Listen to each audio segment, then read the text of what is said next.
A popular phrase has arisen in the Canaday household.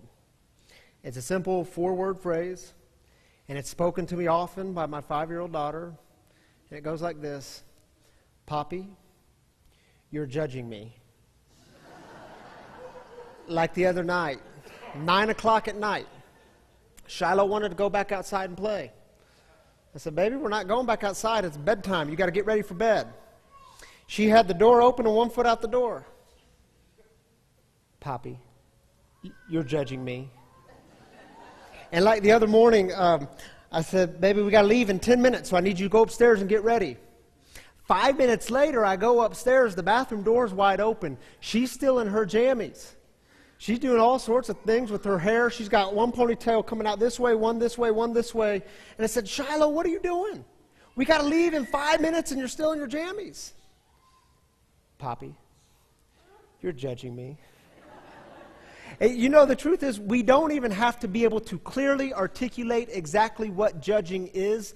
We just know that when it's done to us, when it's put upon us, we don't like how it feels. And something in us wants to push back. Something in us wants to resist the whole system that creates and sustains it, which I actually think can be good and healthy, except when it's your 5-year-old daughter doing it to you. But see, the question becomes, we know what it feels like. We don't like that. But what about when we're the ones doing the judging? Or we're the ones benefiting from a system that judges? So this morning, let's talk about signs and Jesus and the problem with stoners. Our song this morning is Signs, 5-man electrical band or Tesla.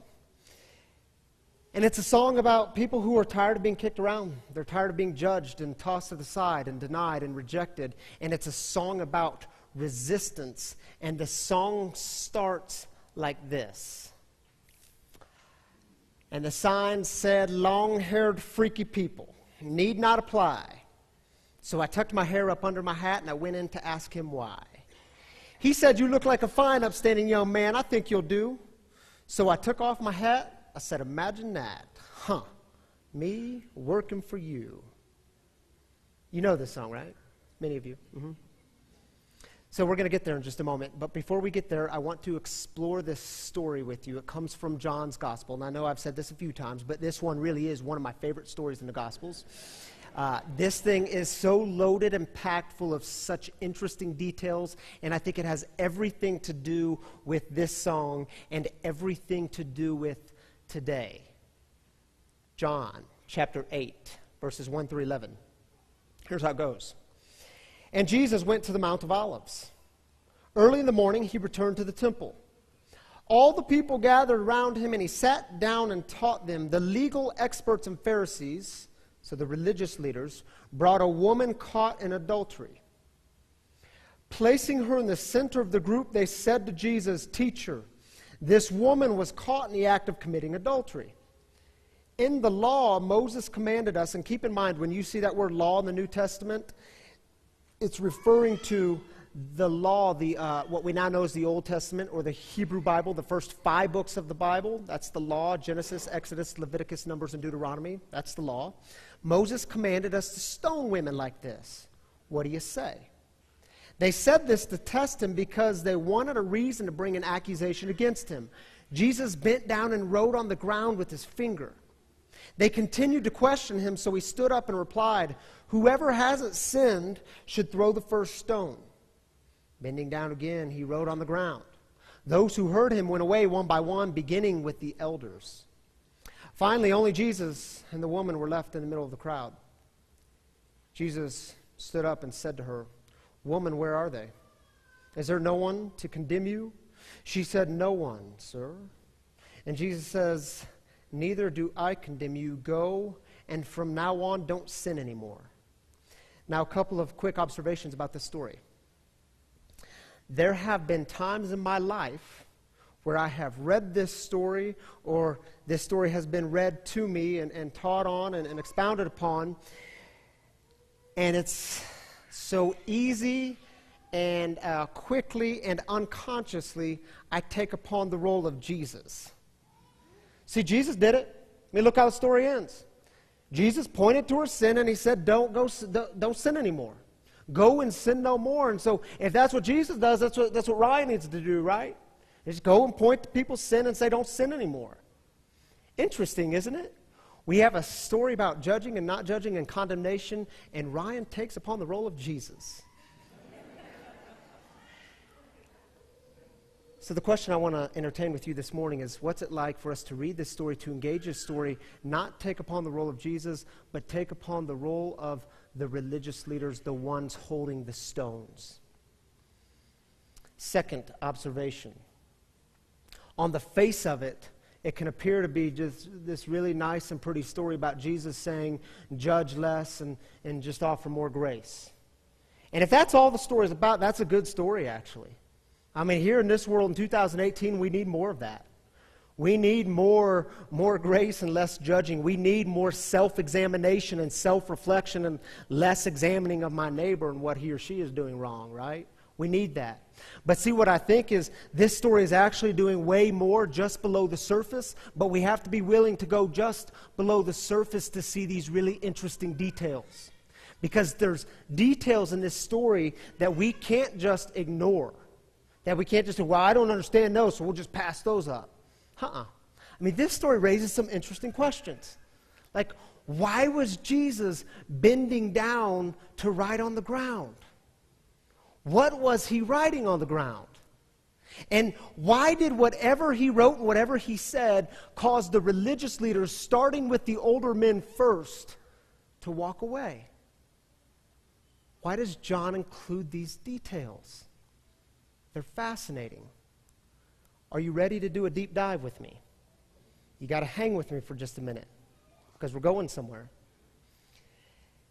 This story of Jesus and this woman being brought to Jesus who was caught in the act of adultery is found at the beginning of chapter 8. If we back up to chapter 7, we get some context of the day. This was during the Festival of Tabernacles. Well, what in the heck is the Festival of Tabernacles? On the Hebrew calendar, there was 7 major feasts. This is one of the major feasts. Keep in mind, in the ancient world of agricultural societies, these feasts were very common and very important because what they would do is set aside time, particular time, to thank God for all that God has given them.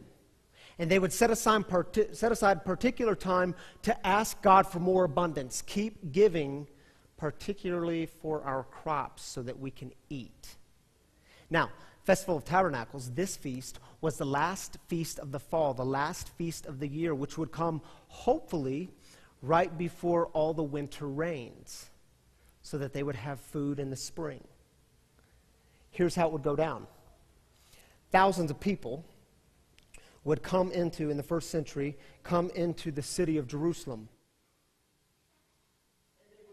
Camping and feasting and singing and dancing and rituals, and it all sounds a bit like Woodstock 1969, doesn't it? And see, it would all revolve around asking God to provide for them. Give us the winter rain so that we don't starve come spring, so that our communities and our families have something to eat. During these 8 days, the religious leaders would be teaching on the significance of water. Water as rain, water as God providing for their lives, water and thirst, and water as a metaphor for spiritual longing. And it all built up to the last day of the festival, day 8. And on day 8, the high priest would go behind the altar, and the high priest would take the pitcher of water, symbolic of life, and the pitcher of wine, symbolic of new life, and the high priest would dump the pitchers of water and wine on the altar. And as the high priest was doing this, the crowds would begin to chant, Hosanna, Hosanna. Do you remember another time the crowds chanted Hosanna, Hosanna? Palm Sunday, baby, when Jesus was cruising into Jerusalem on a donkey. And they were shouting, Hosanna, Hosanna, God save us, God save us. It translates to God save us from drought, save us from starvation, which later was translated as save us from the Romans, save us from the empire. Does anyone remember what happened on this day, day 8 in John's Gospel?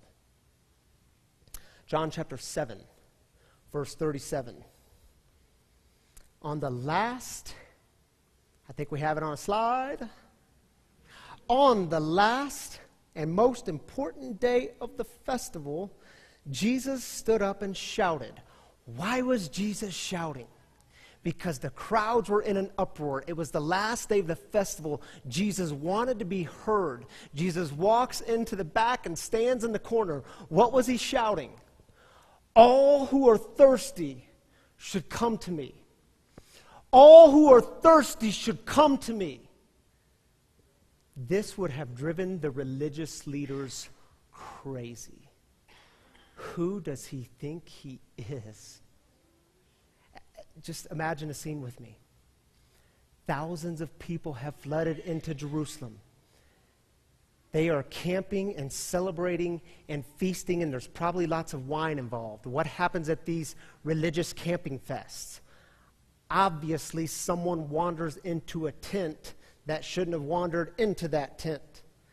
And so the religious leaders take the woman, not the dude, not the man. They take the woman to the temple courts. Here you go, Jesus.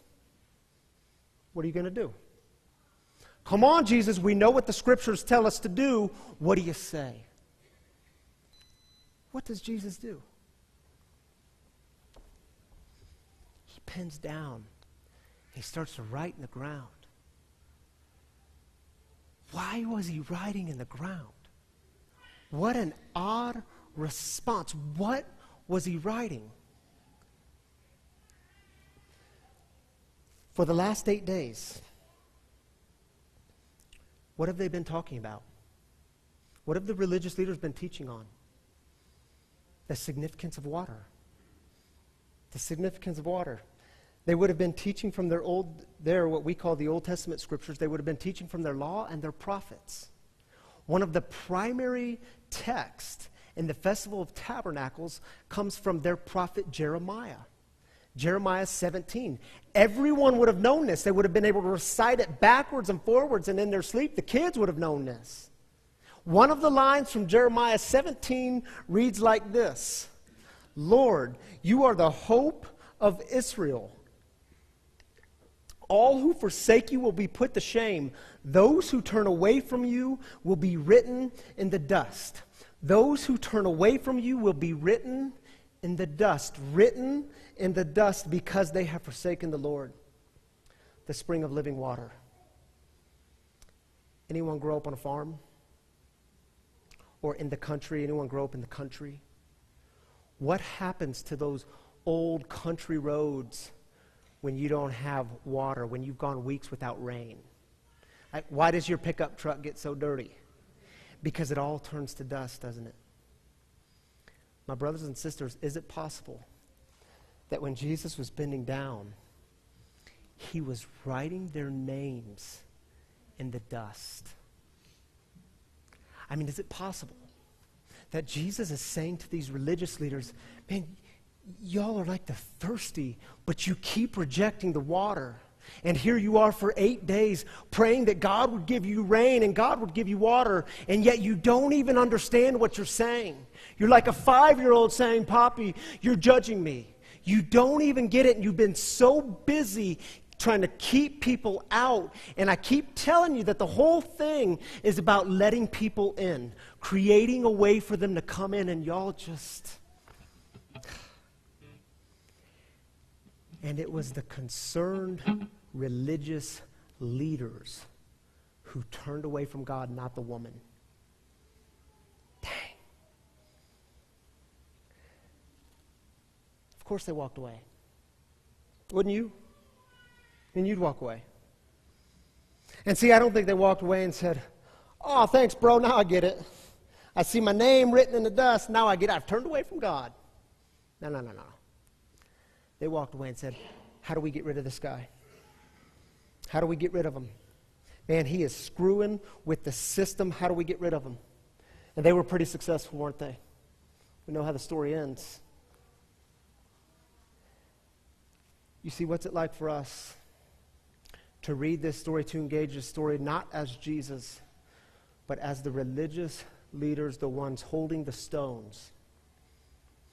And see, I don't know about you, but I've never accused a woman of adultery. I've never brought a woman into the temple courts of any kinds. But man, I'd be lying to you if I said I didn't know exactly what it was like to use our sacred scriptures to judge and condemn entire groups of people. You know what I mean? All those gay people. Man, those gay people, if they could just be a little more normal, if they could just be a little bit more like Ryan, man, if they would just stop with all their parades, and if they would just stop with all those colors and flying those flags and R-Y-A-N.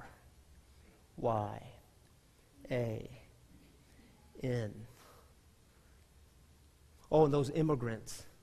Oh, don't get me wrong. I mean, I know it's getting ugly, right? Because kids are involved and families are being separated.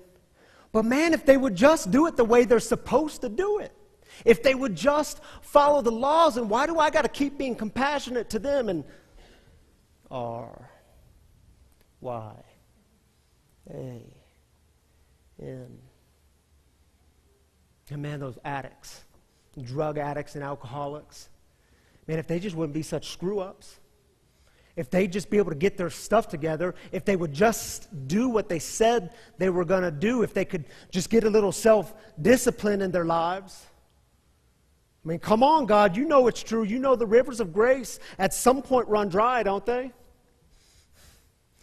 R-Y-A-N.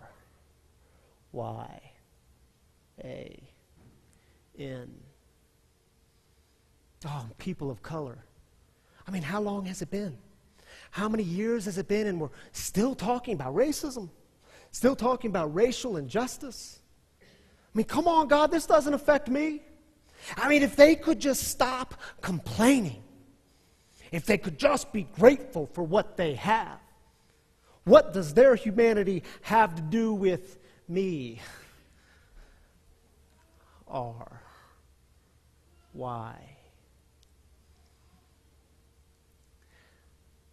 Who's the woman that you love to bring into the temple courts?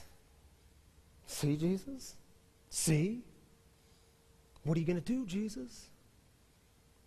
I just wonder if Jesus is like tired of bending down to write in the sand and the dust. And see, I wonder if Jesus is just as frustrated as the guy singing the song.